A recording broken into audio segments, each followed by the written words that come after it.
Bonjour tout le monde, c'est Frédéric de la chaîne Nomadclick. Aujourd'hui, nous allons voir comment créer un compte Google Ads. La création d'un compte est la première étape avant le lancement de toute campagne. Toutefois, il y a des pièges à éviter.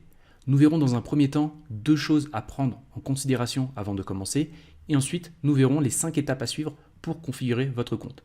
À la fin de cette vidéo, je vous montrerai également en 1 minute comment configurer votre interface de paiement dans Google Ads pour pouvoir activer vos campagnes. On commence tout de suite. Premièrement, assurez-vous de partir sur de bonnes bases, c'est-à-dire avant de créer votre compte et d'enchaîner sur la création de campagne, assurez-vous d'avoir un site internet et des pages de destination optimisées pour la conversion. Votre objectif va être de générer des leads ou des ventes, de faire reconnaître un produit ou un service. Vérifiez bien d'avoir des pages de destination optimisées en fonction de votre objectif. Cette étape est très importante pour le résultat des performances de vos campagnes. Le second élément va être de prendre le temps de faire les choses correctement. Lorsque vous aurez créé votre compte, vous aurez accès à la plateforme Google Ads avec plein de fonctionnalités pour paramétrer vos campagnes. Prenez le temps de bien définir vos objectifs pour déterminer quel type de campagne vous souhaitez activer. Si votre but est de faire reconnaître votre nouveau produit ou service ou bien votre marque, vous pouvez dans ce cas déployer une campagne YouTube Ads ou une campagne Display. Si votre objectif est de générer des leads ou des ventes, vous pouvez créer une campagne Search, une campagne d'achat de mots-clés orientée pour la performance. D'autres types de paramétrages vont être essentiels pour la réussite de vos campagnes. Par exemple, la recherche et l'analyse de vos mots-clés ou la création de vos annonces. Passez-y des heures si cela est nécessaire. L'objectif est de déployer des campagnes optimisées afin qu'elles soient le plus rapidement rentables. Après avoir vu ces 2 points, nous allons créer notre compte Google Ads. Je vous invite à vous rendre dans l'URL ads.google.com pour créer votre compte. Cette URL est accessible en tapant Google Ads sur votre moteur de recherche. Lorsque vous êtes sur cette page, j'ai la version espagnole mais vous aurez la version française, vous cliquez sur le bouton bleu situé en haut à droite, commencez maintenant. Si vous avez déjà des comptes Google Ads, vous les verrez dans l'interface qui apparaît. Dans le cas contraire, si c'est la première fois que vous créez un compte, vous verrez cette interface s'afficher.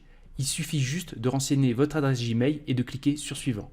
Lorsque vous aurez renseigné votre adresse Gmail, vous verrez cette interface apparaître. On vous demandera le principal objectif publicitaire de votre campagne. À travers ces questions, à ce stade, Google finalement vous demande de préconfigurer votre première campagne.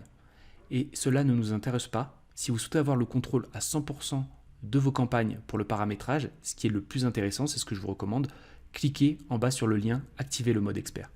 En activant le mode expert, vous arrivez sur une interface qui vous propose, avec beaucoup plus d'options, de paramétrer votre campagne. Toutefois, dans le cadre de cette vidéo, nous souhaitons uniquement créer un compte. Je vous invite à cliquer sur « Créer un compte sans campagne ». La 4e étape est importante, prenez bien soin de sélectionner correctement les informations de votre compte, le pays de facturation, le fuseau horaire, la devise. Après avoir créé votre compte Google Ads, il est difficile de modifier ces informations. Dans certains cas, vous devez contacter le support Google pour corriger les informations. Donc prenez votre temps et renseignez les informations qui correspondent à votre activité. Si votre activité principale est en France, alors sélectionnez le fuseau horaire de Paris, le pays de facturation France et la devise l'euro. En revanche, si l'un de vos clients est situé à New York, alors sélectionnez le pays des États-Unis, la devise le dollar et le fuseau horaire qui correspond à la ville de New York. Pourquoi ? Si vous sélectionnez le mauvais fuseau horaire ou la mauvaise devise, alors cela aura une incidence dans vos reportings. Si votre client qui est basé à New York vous demande un reporting pour savoir le coût par conversion de leur campagne en fonction de l'heure de la journée et que vous avez configuré un fuseau horaire sur Paris et une devise en euros, ils auront accès à des informations qui n'auront aucun sens pour eux. Évitez cette situation en configurant correctement cette partie. Une fois votre compte configuré, vous pouvez commencer à explorer l'interface de Google.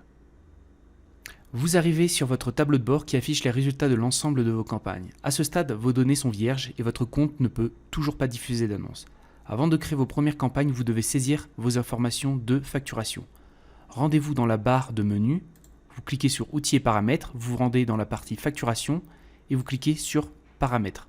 Lorsque vous êtes dans votre interface de configuration du paiement, vous devez uniquement remplir votre profil de paiement, c'est-à-dire le nom de votre entreprise, votre adresse, votre numéro de téléphone, votre adresse email, et ensuite renseigner un mode de paiement. Vous avez 2 possibilités, renseigner une carte de crédit ou ajouter un compte bancaire. Comment vous êtes facturé lorsque vous renseignez votre carte bancaire et que vous activez votre campagne? Vous êtes facturé en fonction du paiement automatique. Comment cela fonctionne? Google vous facture tous les 30 jours ou après un certain seuil atteint. C'est-à-dire que ce seuil est modulable il évolue en fonction de l'activité de votre compte. Au départ, vous pouvez probablement commencer avec 50 €. Dès que vous avez atteint 50 € d'activité sur vos campagnes Google Ads, Google vous facture. Si vous n'atteignez pas ces 50 € dans les 30 jours, Google vous facture le montant que vous avez dépensé sur vos campagnes Google Ads. C'est tout simple. Merci d'avoir visionné cette vidéo jusqu'au bout. Si ce contenu vous a plu, merci de laisser un pouce bleu. Si vous pensez qu'il peut être utile pour d'autres personnes, merci de la partager. Si certains passages n'ont pas été assez clairs, merci de poser votre question dans l'espace commentaire. J'ai écrit également un article sur la création d'un compte Google Ads. Vous pouvez retrouver le lien dans l'espace description de cette vidéo. Et pour terminer, si vous aimez tout ce qui est lié au marketing digital, à l'acquisition de trafic, à la conversion, je vous invite à vous abonner à ma chaîne. Et moi, je vous dis à bientôt.